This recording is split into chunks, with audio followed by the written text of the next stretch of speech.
नमस्कार दोस्तों, कैसे हैं आप सभी लोग। आशा करता हूँ बहुत अच्छे होंगे। मैं राहुल स्वागत करता हूँ एक बार फिर से हमारे YouTube चैनल हॉन्टेड हेवंस में। आज मैं आप सभी लोगों के सामने लेकर आ गया हूँ बैकुंठकोटा रेलवे स्टेशन पर घटी एक बहुत ही खौफनाक घटना की स्टोरी। बैकुंठकोटा रेलवे स्टेशन पर घटी एक ऐसी भूतिया घटना है ये, जिसे सुन लेंगे तो आप लोगों की रात की नींद उड़ जाएगी। अगर आप लोगों को भी हॉरर स्टोरी में इंटरेस्ट है तो आप लोगों ने इस बैकुंठकोटा रेलवे स्टेशन के बारे में बहुत सी कहानियाँ सुनी होंगी। और अगर आप लोगों ने इसके बारे में नहीं सुना है या जो पहली बार इसके बारे में सुन रहे हैं, तो आज मैं इसका थोड़ा सा इंट्रोडक्शन आपको दे देता हूँ। ये स्टेशन एक ऐसा भूतिया रेलवे स्टेशन था जो इसी वजह से 41 सालों तक बंद रहा। कहा जाता था कि वहाँ पर एक बहुत ही खौफनाक चुड़ैल घूमती है। ज़्यादातर लोगों का ये मानना हुआ, जिन्होंने भी बैकुंठकोटा रेलवे स्टेशन पर विज़िट करी या फिर वहाँ की ट्रेन में बैठकर उस स्टेशन को क्रॉस किया, उन लोगों का ये कहना है कि उस स्टेशन पे सही में एक चुड़ैल रहती है और एक ट्रेन का आने का इंतज़ार करती है।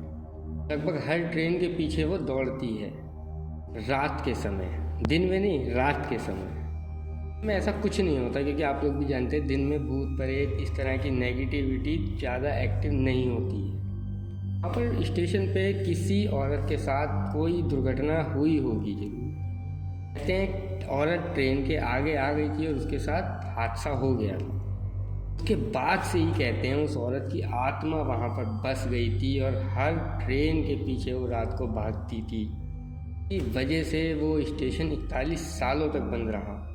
आज के टाइम पे भी ये सिचुएशन है कि वहाँ से कोई ट्रेन गुजर रही होती है ना, जो यात्री गण होते हैं ना ट्रेन के अंदर, उनको पता लगता है ना कि ये स्टेशन आने वाला है, बहुत जल्दी से फटाफट करके अपने खिड़की दरवाजे सब बंद कर लेते हैं ट्रेन के। डरते हैं कहीं वो चुड़ैल उन्हें भागती हुई ना दिख जाए ट्रेन के पीछे, या कहते हैं कि कहीं उनकी खिड़की के अंदर हाथ डाल के उनको ना खींच ले बाहर। भाई लोगों को डर तो लगेगा ही ना, जाहिर सी बात है। इतने सारे लोग जब इस चीज़ को मानते हैं, कुछ तो रहा होगा जो वो स्टेशन इतने सालों तक, 41 सालों तक बंद रहा। बहुत होते हैं दोस्तों 41 साल। अभी भी ऐसा है कि जिन लोगों को पता लगता है ना इस स्टेशन के बारे में, बहुत से लोग एक्साइटेड हो जाते हैं देखने के लिए।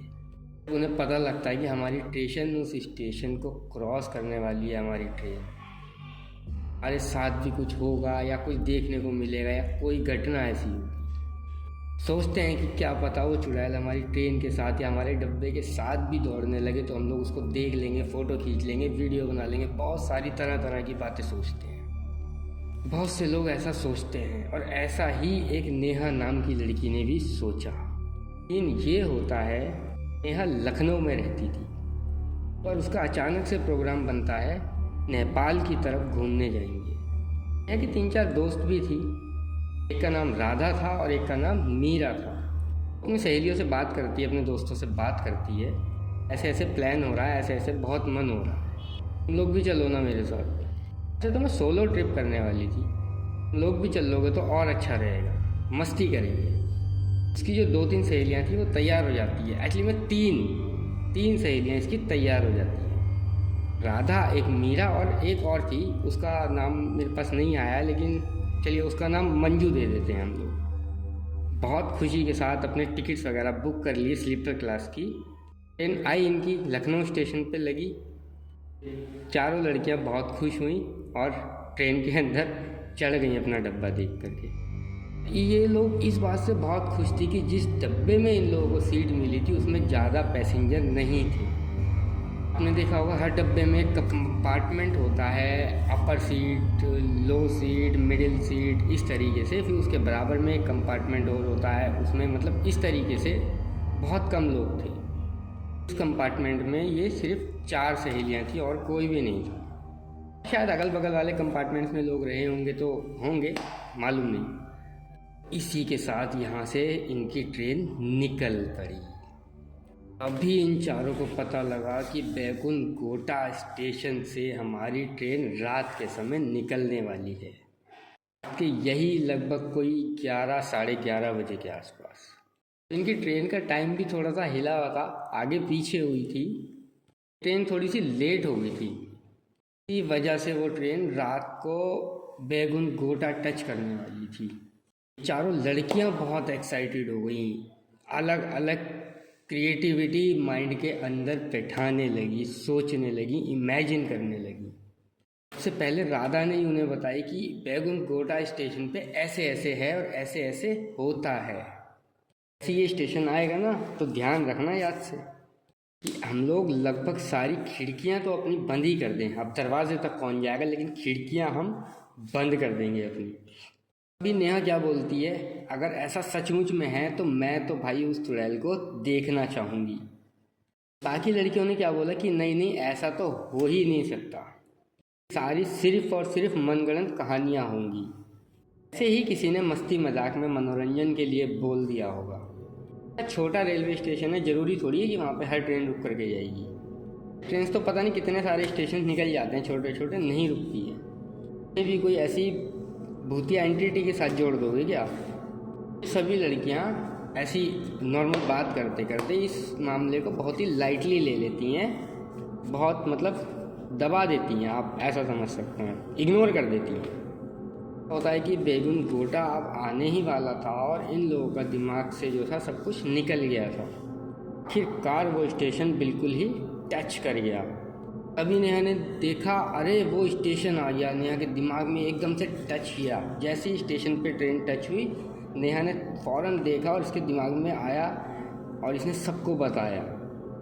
अभी नेहा क्या करती है, इमरजेंसी जो विंडो होती है, आप लोगों ने देखा होगा कि हर डब्बे के अंदर इमरजेंसी विंडो होती है जो कि पूरी खुल जाती है। इत्तेफाक से इनके वाले कंपार्टमेंट के अंदर ही वो विंडो थी।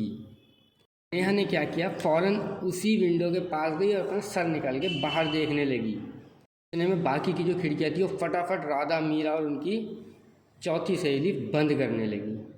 फट से बोलती हैं बंद करो बंद करो, बहुत जल्दी करके बंद करो। और वैसे भी इन्हें अभी तक कुछ दिखाई नहीं दिया, कुछ ऐसा महसूस नहीं हुआ। उस स्टेशन से ट्रेन थोड़ी सी क्रॉस हुई ही है दोस्तों। नहीं क्यों यहाँ पे ट्रेन थोड़ी सी स्लो हो गई थी। जैसे ही स्टेशन से ट्रेन क्रॉस हुई तभी आवाज़ आई, रोको रोको, ट्रेन को रोको, चैन खींचो, बहुत जल्दी रोको। ऐसी आवाज़ इनको सुनाई देने लगी, चैन खींचो चैन खींचो। नेहा ने फ़ौरन देखने की कोशिश करी, अपना सर तो इसने बाहर ट्रेन के जो विंडो थी वहाँ से निकाल ही रखा था। कोशिश करती है कि कोई दिख जाए, कोई चुड़ैल इसे दिख जाए। कितनी बेवकूफ़ लड़की थी ये, लेकिन कोई दिख ही नहीं थी। जब स्टेशन से ट्रेन लगभग निकल गई थी, क्रॉस कर चुकी थी, फिर इनका डब्बा कह लो कि स्टेशन से निकल गया था, तभी इसने देखा कि एक औरत चिल्लाती हुई भाग रही थी, रोको रोको, ट्रेन रोको, चैन खींचो, चैन खींचो, मुझे चढ़ना है, रोक दो ट्रेन को, रोक दो, चैन खींच लो, मुझे चढ़ा लो ट्रेन में अपने साथ। उम्र लगभग यही कोई 40 से 45 साल के बीच रही होगी। बहुत ही परेशान सी दिखाई दे रही थी, लाचार सी दिखाई दे रही थी। उंगलियां आगे से कटी हुई थी जिसमें से खून बह रहा था। साथ ही साथ उसको चोट के भी बहुत से निशान थे, कंधे पर, हाथों पर, कोहनी के पास।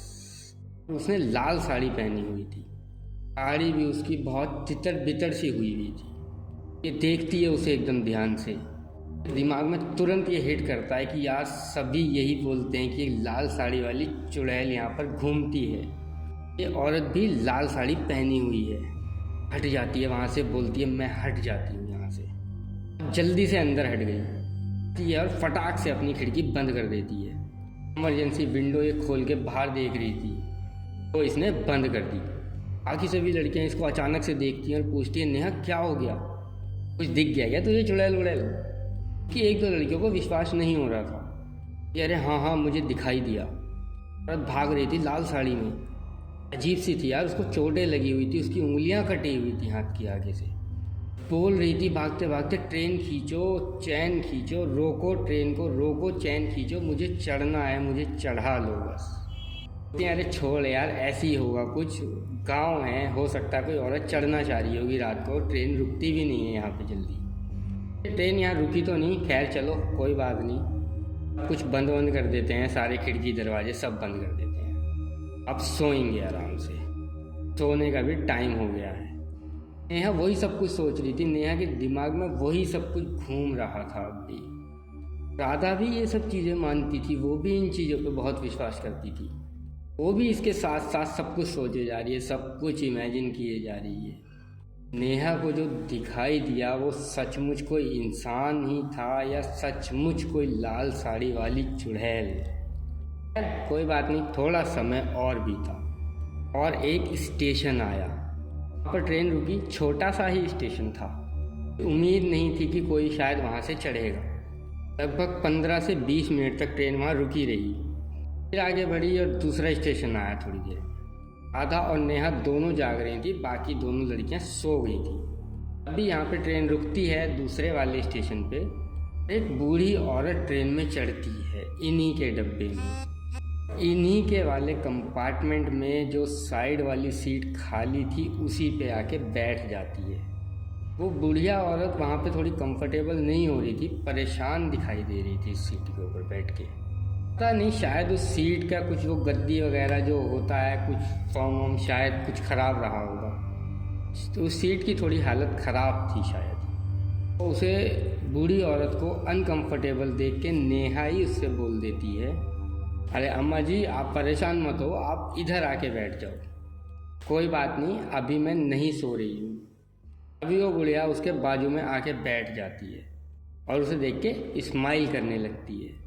ये बुढ़िया बिल्कुल नॉर्मल सी दिखाई दे रही थी, लेकिन नेहा को क्या मालूम था कि आगे उसके साथ क्या होने वाला है।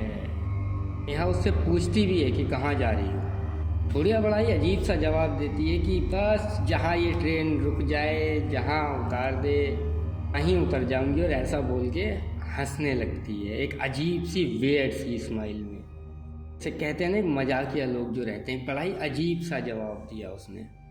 बोला कि आप अकेली आई हो? तो बुढ़िया बोलती है हाँ अभी तो अकेली हूँ, पर किसी का साथ मिल जाए तो बहुत ही अच्छी बात होगी।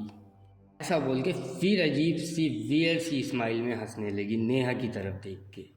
नेहा और राधा इसको बड़े ही ध्यान से देख रहे थे कि कैसी अजीब सी औरत है यार, कैसी बातें कर रही है। बोलती है कि ठीक है कोई बात नहीं, आपस में दोनों एक दूसरे से बोलती हैं ठीक है यार, अब इससे ज़्यादा बात ही नहीं करते हम। औरत भी बिल्कुल चुपचाप बैठ गई और ये दोनों भी अपना चुपचाप बैठ गए। दूसरी तरफ जो खिड़कियां थी बाहर की लिए, वहाँ से बाहर का नज़ारा देखने लगे आराम से। तो नेहा बाद में बोलती है आंटी अगर आपको नींद आ रही है तो आप थोड़ी देर लेट जाओ, कमर सीधी कर लो, कोई बात नहीं, मैं जो वो साइड अपर वाला बर्थ है मैं वहाँ लेट जाऊँगी। तो बोलती है अच्छा बेटा ठीक है, बहुत बहुत धन्यवाद तेरा। मैंने उसको अपनी लोअर बर्थ वाली मतलब नीचे वाली सीट दे दी। बुढ़िया नेहा की सीट में लेट गई और नेहा ऊपर अपर बर्थ वाली सीट में जाके लेट गई। अपर बर्थ वाली सीट में जाके लेटी है और थोड़ी देर में उसको नींद भी आ गई। नेहा ने देखा कि सभी लोग सो गए हैं, उसने देखा सब लोग सो गए हैं और थोड़ी देर में नेहा भी सो गई। देर बाद ना जाने क्यों अब नेहा की नींद खुल जाती है। क्या देखती है, वो जो बुढ़िया लोअर बर्थ में बैठी थी उसने अपनी सीट दे दी थी नीचे की सोने के लिए, वो सो नहीं रही है। वो इतनी बड़ी बड़ी आंखें फाड़ के एक टक नेहा को घूर घूर के देखे जा रही है। नेहा को थोड़ा अजीब लगा ये सब देख के। मैंने उसको इग्नोर करते हुए अपने सर की पोजीशन थोड़ी चेंज करी, दूसरी तरफ अपना मुंह करके सोने लगी। मैं बहुत क्यूरियोसिटी थी कि बुढ़िया मुझे ऐसे क्यों देख रही थी। फिर उसने आँख खोली, फिर धीरे से बुढ़िया की तरफ देखा उसने। बुढ़िया तो यार इसे अभी भी घूर रही थी। अचानक से बहुत ज़्यादा घबरा गई, ये मामला तो बहुत अजीब है, बुढ़िया मुझे ऐसे क्यों घूर रही है। कुछ बोलती लेकिन उससे पहले बुढ़िया अपनी सीट से उठी और धीरे धीरे धीरे करके नेहा के पास आई। नेहा अभी भी उसको देख रही थी। बुढ़िया बड़ी बड़ी आंखें करके एकदम इसके पास आई, गुस्से में इससे एकदम कड़क और बहुत ही भारी आवाज़ में कहती है, तू अगर उस समय चैन खींच दी होती, ट्रेन के नीचे नहीं आई होती, आज मैं जिंदा होती। अभी नेहा बहुत ज़ोर से छटपटा के डर गई कि वो उठी ही थी तो बुढ़िया एकदम छलांग मार के सीधे अपर बर्थ में एक छलांग में उसके पास आके बराबर में बैठ गई। उसका जो हाथ था उसको जोर से पकड़ी, मुंह से बहुत जोर से उसके हाथ पे काटी। नेहा को दर्द बर्दाश्त नहीं हुआ। इतना ज़्यादा दर्द हो रहा था कि नेहा बहुत ज़ोर ज़ोर से चीखने लगी। लेकिन ये क्या, नेहा की चिल्लाने का असर उसकी सहेलियों को नहीं हो रहा है, ना ही सहेलियों को और ना ही जो और पैसेंजर अगल बगल के बर्थ में बैठे हुए थे उन पे हो रहा है। बहुत ही गहरी नींद में थे। चिल्ला भी रही है, राधा, मीरा, उठो, नेहा को देखो क्या हो गया। वो बिल्कुल नहीं हिल रही थी। वो ऐसी थी कि मानो कुछ हो ही नहीं रहा है। सहेलियाँ बिल्कुल टस से मस भी नहीं हो रही थी, मानो कुछ हुआ ही नहीं है। सब नॉर्मल सो रहे हैं ट्रेन में। बाजू के कंपार्टमेंट में लोग सो रहे थे, वो भी नहीं जाग रहे हैं। यार ये समझ नहीं पा रही है कि आखिर हो क्या रहा है। उठ के भागने की कोशिश करती है, लेकिन बुढ़िया एक हाथ से उसका गला भी दबा देती है। हाथ उसने मुंह में पकड़ रखा था, उसे भी नहीं छोड़ रही थी। खींचे जा रही थी, अपने दांतों से पकड़ के खींचे जा रही थी, मानो वो बुढ़िया बहुत ही भूखी है, हाथ पूरा उखाड़ के खा जाएगी। वाली खतरनाक सिचुएशन थी।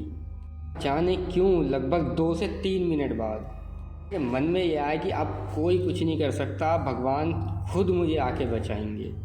तो मेरी जान कोई नहीं बचा सकता आज। और इतना ही सोच के नेहा ने जय बजरंगबली बहुत ज़ोर से चिल्लाया।